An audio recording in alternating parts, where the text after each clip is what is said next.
Welcome, everyone, to the Next Decision podcast. I'm Sal Fuentes, the CEO of Decision Counsel. Today, we are lucky enough to be joined by a true legend in the B2B go-to-market space. If you've been marketing or selling highly considered, probably expensive, strategic solutions to business over the past 30 years, you've been touched by Tony Uphoff's work. He is an award-winning CEO, board member, advisor, and mentor.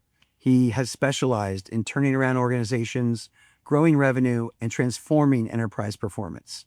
He has led some pretty legendary organizations such as ThomasNet, UBM, TechWeb, VNU Media, The Hollywood Reporter, which I got to find out more about, Information Week, and Business.com. He is currently the CEO of one of the top B2B go-to-market lead generation and revenue companies, Pipeline 360. They do demand generation probably better than anybody else. So without further ado, Tony, I can't thank you enough for joining us. Hey, Sal, it is so great to see you. I've been looking forward to this conversation. Thanks very much. You know, strategic decisions are kind of what we focus on here. And when I think about the year ahead, I was wondering if you had, when you think about B2B CMOs, because I know you guys work with them a lot, is there anything going into 2026 you think they should really be focusing on? Boy, there's a ton, Sal, out there. No need to overstate that. I think there's a few that I would suggest, and I don't want to get into the overhype here, but I do think there are some trends lining up that make this the perfect storm in many regards. And certainly the biggest, Sal, let's rip it from the headlines, is the mainstreaming of artificial intelligence. And I think, classic, you and I have seen these cycles before where a mainstreaming product is both overhyped and underhyped at the exact same moment in time. And we're witnessing that right now. And I think we're overhyping how fast it's going to change everything in marketing. And we're probably underhyping over time the impact AI will have, particularly on B2B marketing because of the data centricity and the power of it. So I'd put that as kind of number one. And what I'd really say is I think we will start to see in 2026 that there will be a segmentation of high-performing, mid-performing, and low-performing B2B marketing teams. And I think that upper right quadrant, Sal, is going to be at least a basic harnessing of the power of artificial intelligence. And so most CMOs I come into contact with, I can't even get there before they ask me the question. Hey, Tony, I know you guys are experimenting with AI. What would you recommend? What should we be looking at? Another one, Sal, I'd mention, is I think we're going to finally see the convergence of brand and demand marketing. These have been silos since you and I started in this business, many, many years ago. And I think they have become so fragmented that marketers aren't really understanding the power of how these really work together. So I think that idea of branded demand is going to take off, and I think we're going to finally see that convergence. Some of that is the data and the technology and the power of artificial intelligence. But I think, Sal, I'll pause there and get your take. Those are two big trends that I get a lot coming at me from CMOs, and I find myself engaging with CMOs about. I would totally agree. And I think what's interesting is, we used to talk about ABM and B2B GTM in regards to the stack, Salesforce, HubSpot. And then the leads were kind of an external thing that I pumped into the ecosystem. Now the discussions we're having are like, well, AI is going to kind of take over the ecosystem piece. Correct. And really facilitate everything from who we should be going after, what content they're getting, until they finally come out at the end to a salesperson or maybe a sales agent, right? So that's the fascinating piece is this the death of the stack and really the emergence of a service? So it's interesting. And look, you may know that, we have championed this idea of demand as a service, and it's the way we go to market at Pipeline 360. So I would argue, Sal, I have a vested interest in that thesis coming true. But if you kind of run the math on this, take a look at it, right? You have an astounding level of tech sprawl in ad tech and martech. I think the latest is there's 15,000 individual point solutions in martech today.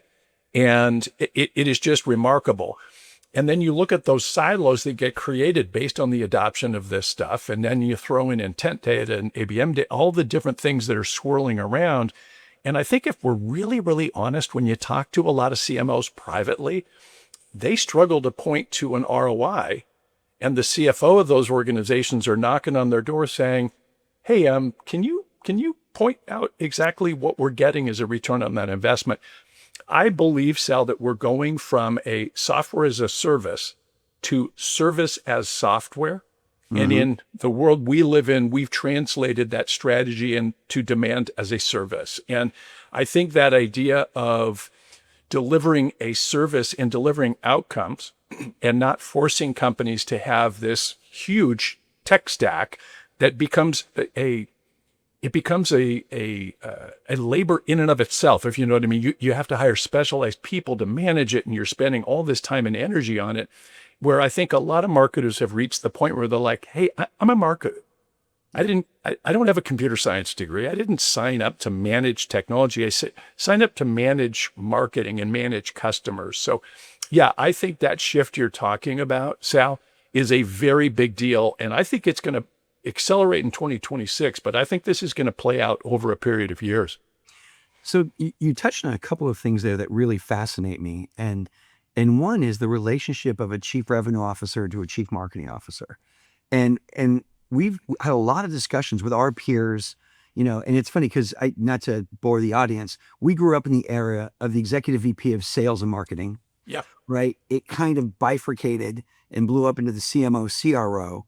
And now we're seeing this trend to where I, at least at our clients, a lot of CROs are owning the go-to-market pipeline and owning the CMO role as part of the revenue supply chain.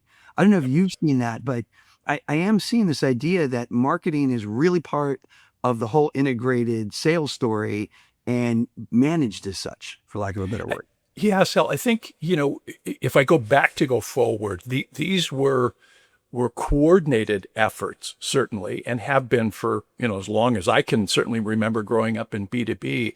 But now they've actually become a flywheel. And by a flywheel, I mean that they become interdependent to get the flywheel to really roll the way we need it to. And if you watch how that's happening in a lot of companies, I think you're seeing things like chief growth officer that's emerging. That's kind of an interesting title that I would argue 5 years ago you didn't hear as much.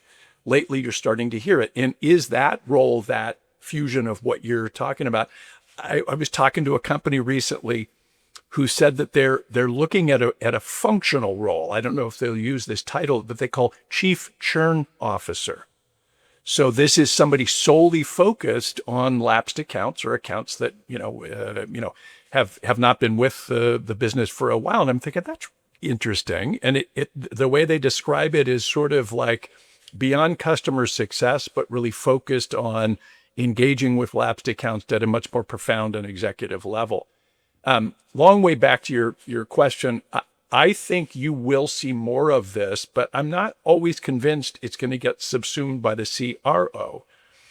I think you could make an argument that you're going to see more and more CMOs start to take over revenue responsibility. Now, this is a bit out of field. Yeah. Right. But if you look at in the B2B market or B2C market, if you look at the still relatively new CEO of Starbucks, he was a marketer. Yeah. Right. You look at now, again, very different industries than what you and I are describing here, and less direct selling and some of the complexities we deal with in B2B. But I wouldn't count out the idea that really talented marketers have gotten so into driving tangible revenue and pipeline that the next step of, hey, how are we actually physically going to market? What's our channel strategy? How do we look at this whole thing? You could see it go in both directions. So it's interesting. I remember, for the past 10 years, I've been fascinated by Basecamp.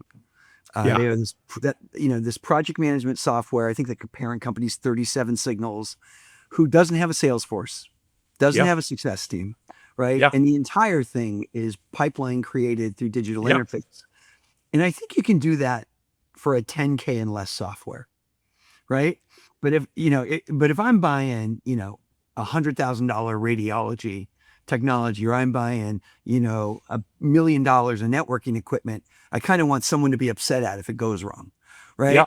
So that idea fascinates me, right? Is there are models that people have proven that below a certain threshold, we're willing to accept very little human interaction, right? And above. And so I always look at this dynamic, which is sales team required, sales team not required. Yep. And in the role of marketing as the glue between the scenarios. Yeah.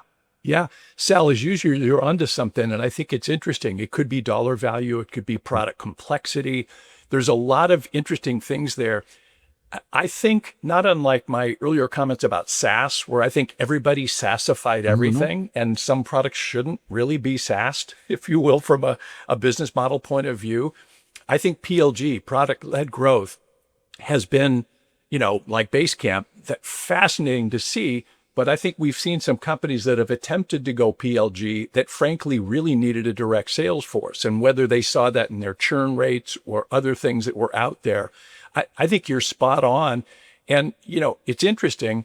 One of the things that I was spending a little over a year ago now, a fair amount of time studying the top cloud vendors and their growth trajectories and, sales strategies and things like that. And around the mainstreaming of Gen AI, a lot of people predicted that it was going to be death to partner marketing and channel strategies, and it would change everything. Exactly the opposite, Sal, has happened.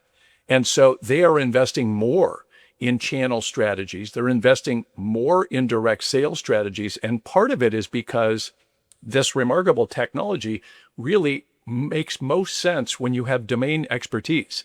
If you're selling a reasonably horizontal technology, right, to come and talk to like you and me, boy, they better know what the hell they're talking about in B2B marketing. If they can't, we're probably not going to take the meeting. It's funny. Okay, we didn't make this up. So you watching should know that Tony and I spent no time rehearsing this. I was with Matt York, the CEO of the channel company this week. Yes. He had his event in New York this week. Great guy. Right. And it's funny because they are finding, particularly the bigger the organization, the Amazon Web Services or the Google Cloud, they don't actually have the ability to specify in any given market because of the scale they operate at.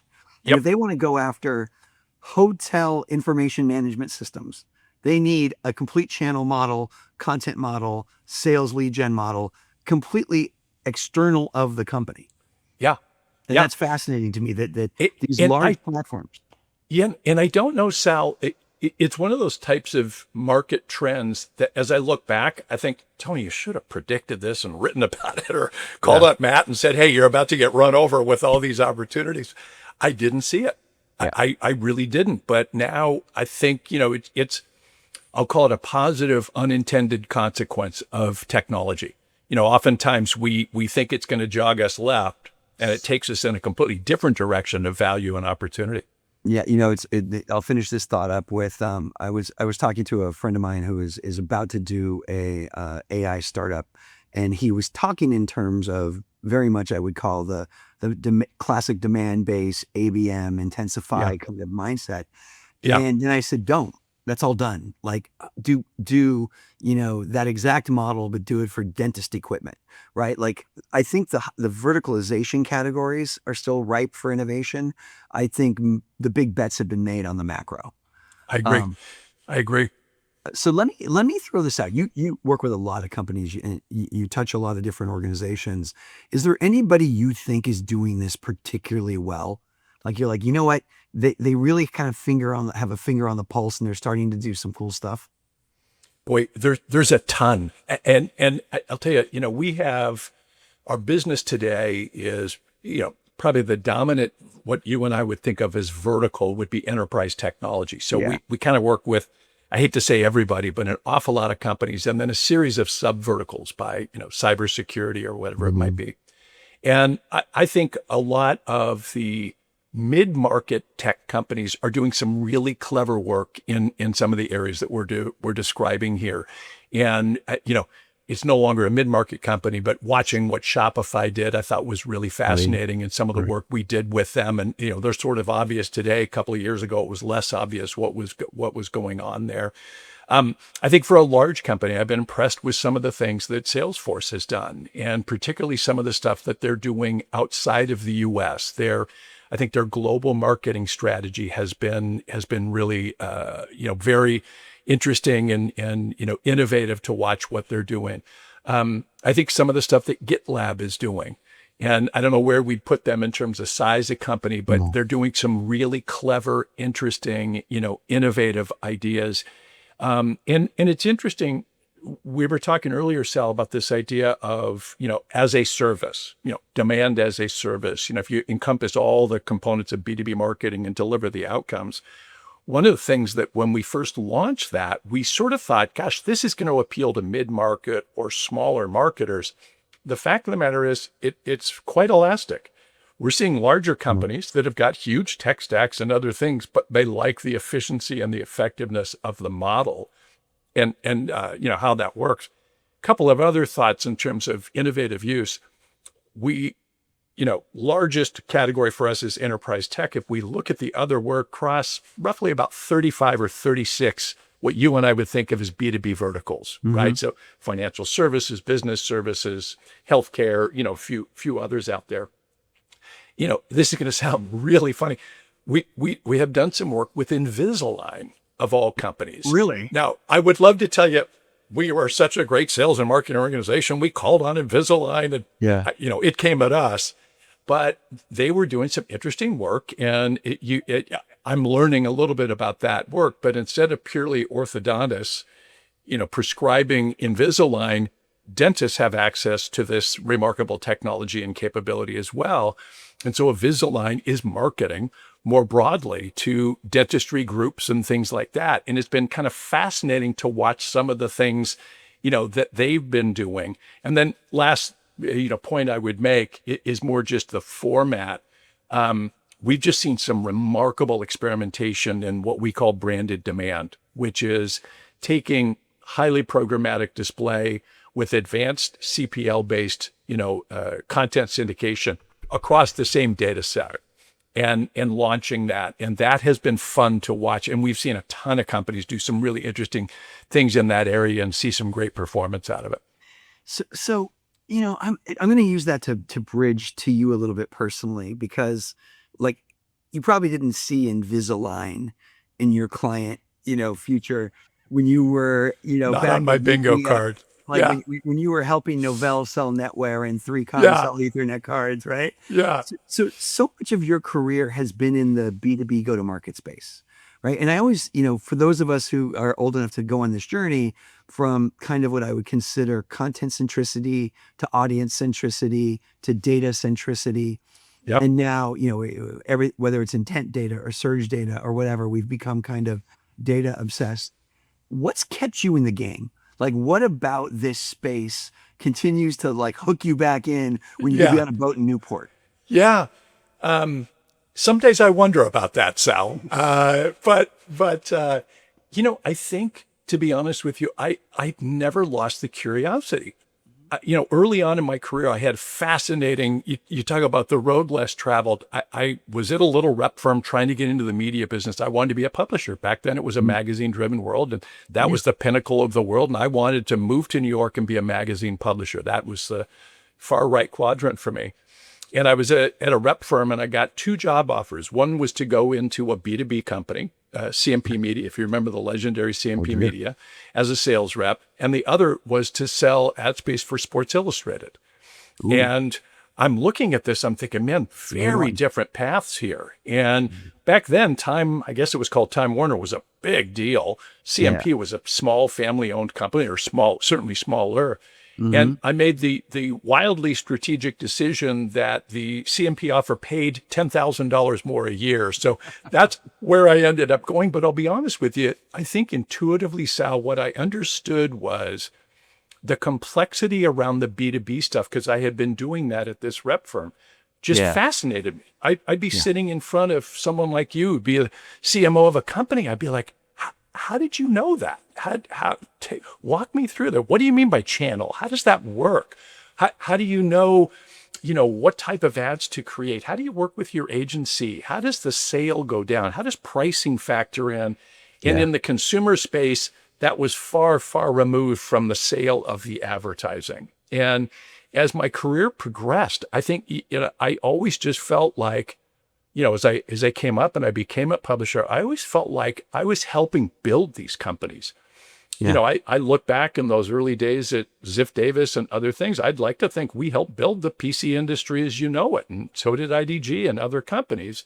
And having a seat at that table, I guess, if that makes sense, Sal.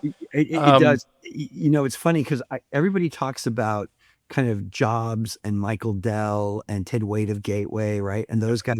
And I think people forget the Leeds family and the McGoverns and the Zips. Yes. Right? And they were literally where the dialogue took place.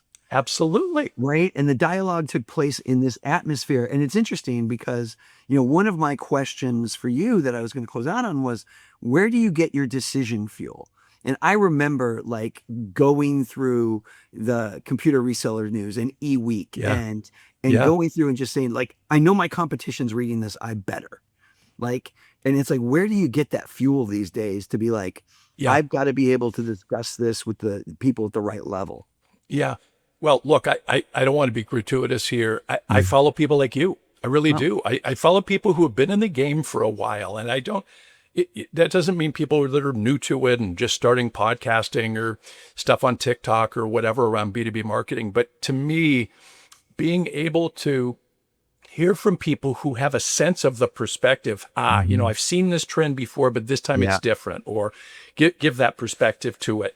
I wrote down a few names here because I just literally went through and I went on my daily reading list of the stuff. I don't know if you follow Rashad Tabakawala, the future does not fit in the containers of the past. I haven't. I think that's probably one of the better newsletters. It tends to be very marketing oriented, and he comes from a marketing background.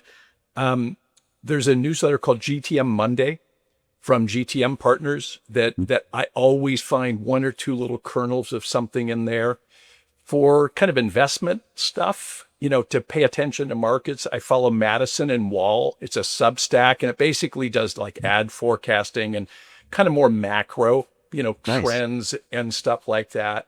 And then the Daily Upside, which is kind of classic, finance stuff.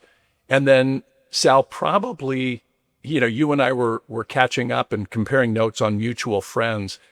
The other thing I would say is 2 or 3 times a week, I have a call with what my assistant refers to as the FOT list, the Friends of Tony list. And it would be folks like you. There's so many of these people, some you've mentioned the names before, that I just value. There's a friendship there, but I just value their insights. And every once in a while, I'll be wrestling with something. I think, I want to get Phil's take on this, or, whatever it might be, of just, getting that a bit of wisdom and perspective from somebody who's been in the arena and understands some of the dynamics. Yeah. You touched on this earlier in the conversation. I think it was really insightful is we watch these hype cycles, right? We watched, the internet hype cycle. We watched the mobile hype cycle. And I think really the AI hype cycle, or the agentic cycle, as I call it now, because agentic has replaced AI, is just a compressed version of it.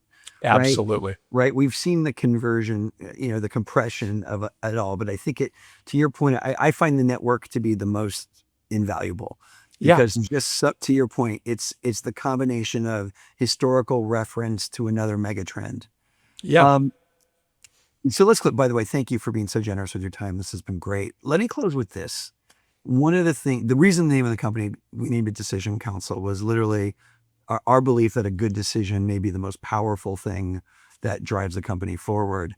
The way you make decisions, right? When you think about, like, I've got a big one coming up and I'm at a crossroad, is there a framework or a methodology that you have for, like, okay, I need to put this in perspective? Because I love hearing how senior executives come to those decisions. Yeah. Boy, Sal, I'm a huge fan of mental models and frameworks, and I use them a lot, and I experiment with new ones. But there's one that I honed through the years, and boy, did I learn this the hard way. So, I've made every mistake executives can make. The good ones I probably made 2 or 3 times, so I've learned everything the hard way. but I call it the 4 Ps. And so when I have to make a decision and I put these in rank order, I look at people, I look at product, I look at process, and then I look at performance. And the reason I do it that way is in fundamentally knowledge work, that B2B media and marketing and things like that is not only knowledge work, but it's not like you're running a factory where you can see something moving along, in a factory floor. I find that for the most part, if I'm faced with a challenge, I stop and think, hey, do I have the right people in the right positions? And am I giving them the right tools to do their job? Second thing, do I really have product market fit? Am I producing a product that the market really wants, or do I have some cost bias and I'm still producing this old product that's no longer relevant? And then process is probably, in knowledge work, the single misunderstood area. And as you well know, boy, you can unlock growth by really understanding process. Am I managing a process here that allows for throughput and allows for scale and allows people to do their jobs? And then I look at performance. And I think, earlier in my career, performance was the only thing I looked at. Yeah. But if you think about it, performance is a trailing indicator of something else. And my experience, Sal, is those 3 things that I mentioned, people, product, and process, are the leading indicators. And when I do my job right, which is not always the case, more often than not, thankfully, I do it right. I focus on those. And then, the performance, I wouldn't say takes care of itself, but I'm able to focus on those process orientations and then monitor my performance. Yeah, I can absolutely see that correlation, how it all works together. Well, listen, I can't thank you enough for the time. This is, invaluable to me. And I really believe that we are going to see, I think, the repeat of the hype cycle resulting in a fallout this year. And then the companies that are executing at a really high level are probably the ones that are going to kind of surf through the disruption a little bit. Yeah. So this was great. Thank you so much, and have a great holiday, since you can see we're recording this at Christmas.